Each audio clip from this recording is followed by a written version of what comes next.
Super Rugby Power Rankings for round number 5. There's only one team left which is undefeated in this competition. Obviously the New Zealand sides are still a few weeks behind the Aussie counterparts with COVID disruptions. But yeah, we'll go through the rankings. We'll split them up, Aussie and New Zealand. Hopefully by end of April we should be able to kind of merge them together. But yeah, we'll see how things go. And you guys can let me know how fair or not you think the rankings sitting on the bottom of the Kiwi side.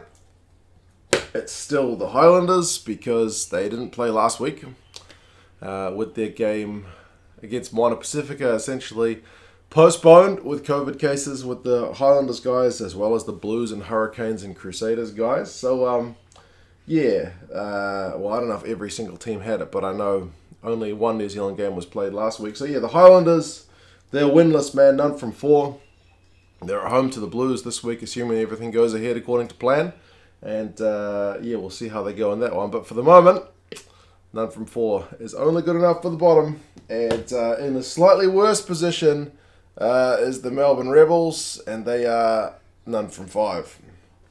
They've played 5 games, and they've lost 5. But good news for them is they've got the Drua coming to Melbourne this week.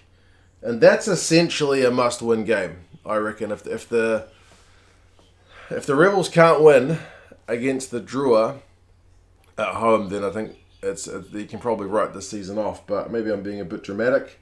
The Drua are a good team. They pushed the Force all the way to the last minute. So, yeah, we'll have to wait and see how things go. But as good as opportunities are, I think this is their one.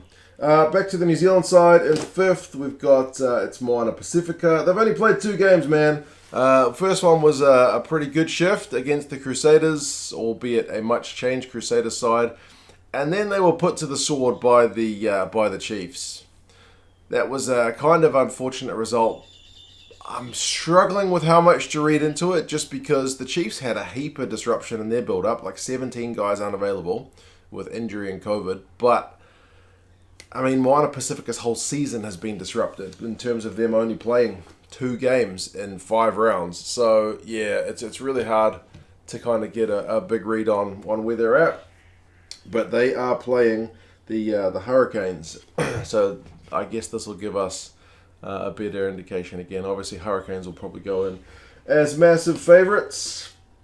Speaking of the Drua earlier, the Drua managed to push, as I said, the Force all the way to full time, but they managed to lose it at the death with a kick. They've certainly been good value. If you've watched the Drua, you know what I mean. They're a really fun team to watch, and their results have been improving slowly week on week. I still think they need to get their line out sorted, but yeah, that's their kind of main weak point at the moment. That's the one area of the game that's really not up to scratch. Everywhere else, they're starting to look, absolutely the business.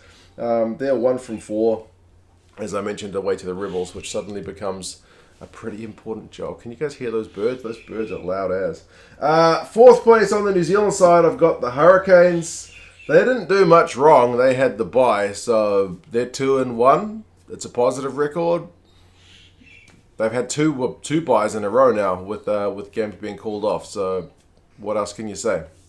The Hurricanes really need a game. Fingers crossed they get it against Moana Pasifika this week. The Force's record is 2-3, so in positive, not quite positive territory for them. They host the Brumbies this week, which is going to be a big challenge because the Brumbies are the only undefeated team in Super Rugby, but they're at home and they really need to make Perth a fortress, eh?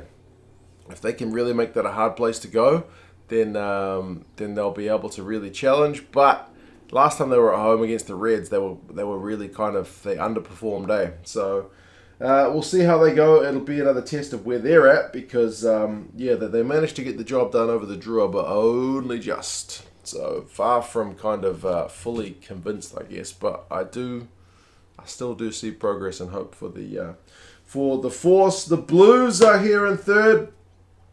They got the same record as the Hurricanes. 2-1. The only reason I've got them above the Hurricanes is because they've had a win more recently than the Hurricanes, and that's only because they've played a game. They had the game called off last week as well, so don't read too much into that. If you want to swap the Blues and the Hurricanes around, by all means. It's just the way I calculate the power rankings. Puts more weight on recent results than old results. So the Blues have got a win more recently than the Canes. Kind of simple as that. On the Aussie side, it's the Tars. Tars are in third. Tars have got a positive record, looking decent. Can they beat a team like the Reds or the Brumbies? Still not convinced. But they got a shot when they go to Brisbane this week. So that'll be another kind of test of where the Tars guys are at. But ticking along pretty nicely, I reckon. There's a few teams in the Aussie Conference which I think can be pretty pleased. Like, not the Rebels, but the Drua first season ticking along okay. The Force, I think their acquisitions are starting to settle in, and we're starting to see they're a level above last year, I hope. And the Waratahs certainly much better than last year. Second place in New Zealand, and everyone thus far is unchanged from last week, but the Crusaders are down a spot. Now, they didn't play. I'm not actually sure if they had COVID cases or not. I think the other three teams did. But given how many cases are in New Zealand right now, it wouldn't surprise me. But they didn't play. And another New Zealand team did play. And that team got a win. So they've passed the Crusaders. The Crusaders, their record is 3-1. So they did drop that one home result to the Chiefs. But, yeah, they're still looking the business, you'd have to say. The Reds are down a spot as well. They have dropped a game away in Canberra. They won't be too happy with that result, I don't think, and that performance. But it was a bit of an arm wrestle. And there's no shame in going to Canberra and losing that one because, it can be a pretty tough place to go. But certainly they'll want to bounce back. They got the Tars next. First loss for them. So it's a good test for how they're going to bounce back. And first spot, covering the New Zealand word I've written there. Chiefs. Chiefs Mana is doing pretty well at the moment. They're looking like the fact they had 17 guys out and still managed to put as many points as they did on Moana Pasifika, and they've got an away win against the Crusaders. Chiefs are looking really good. Really, really good. So that's encouraging signs. Is there a shift of power in New Zealand rugby away from Christchurch and more towards Hamilton? We'll have to wait and see. And no surprises. The Brumbies undefeated 5-0. Can anybody stop them? The Force will be the next team to get a chance to do it. But we'll have to wait and see because the Brumbies are looking like a pretty well-oiled machine. Obviously, they still haven't played any Kiwi teams. So that'll be a good test of where the teams are really at. But for the moment, like I mentioned, teams 3 through 6 are unchanged from last week. Everything is, for the most part, going as planned. Not, obviously, with the New Zealand teams getting so many games postponed. And then, yeah, 2 teams securing top spot in the Chiefs and the Brumbies, and the Reds and the Crusaders both down. So, yeah, we'll see. Is there a shift in power? We'll have to wait and see. But so far, so good in Super Rugby. Look forward to seeing the games this weekend. And, yeah, you guys let me know your thoughts. And I'll talk to you guys again soon. See you later.